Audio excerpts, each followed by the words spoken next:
श्री स्वामी समर्थ. जय जय स्वामी समर्थ. श्री स्वामी चरित्र सारामृत मराठी अनुवाद याचे आपण अध्याय 1 ते 6 ऐकले आहेत. आता आपण 7वा अध्याय ऐकूया. श्री स्वामी समर्थ. श्री स्वामी चरित्र सारामृत अध्याय 7वा. विष्णुबुवा ब्रह्मचारी. श्री गणेशाय नमः. श्री स्वामी चरणी अपार भक्ती असणारे मालोजी राजे श्रींची स्वतः सेवा करीत असत. त्यांना वेदांत विषयाची अतिशय आवड होती. वेदातील मंत्रयुक्त ऋचा ऐकणे, त्याचा अर्थ जाणून घेणे आणि त्यावर विद्वानांशी सविस्तर चर्चा करणे यात त्यांना विलक्षण रुची होती. यासाठी त्यांनी दरबारात हेरळीकरांसारखे मान्यवर वेदांती शास्त्री पगारावर नियुक्त केले होते.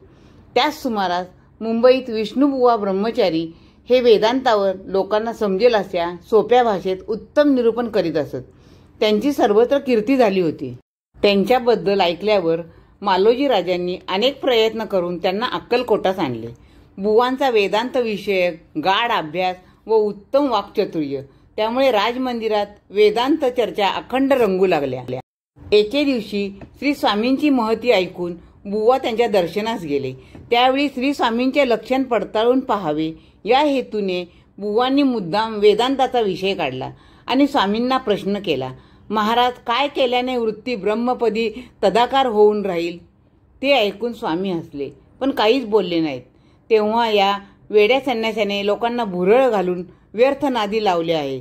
त्याला वेदांताची काही माहिती नाही असा विचार करीत ते बिराडी परतले आणि बरोबरीच्या लोकांना या भोंदू साधूला मानण्याच्या घोर प्रमाद तुम्ही करू नका असे सांगू लागले.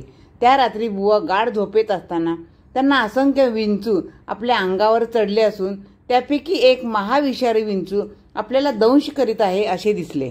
ते दृश्य पाहून बुवा भयंकर घाबरले.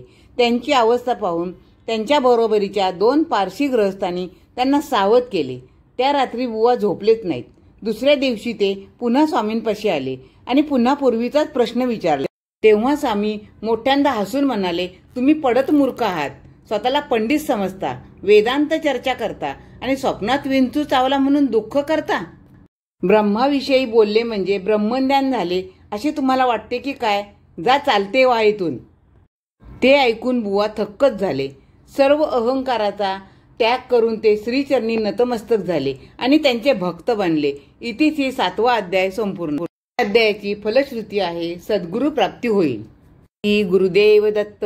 अनंत कोटी ब्रह्मांड नायक राजाधिराज योगीराज अक्कलकोट निवासी श्री स्वामी समर्थ महाराज की जय. श्री स्वामी समर्थ. श्री स्वामी समर्थ.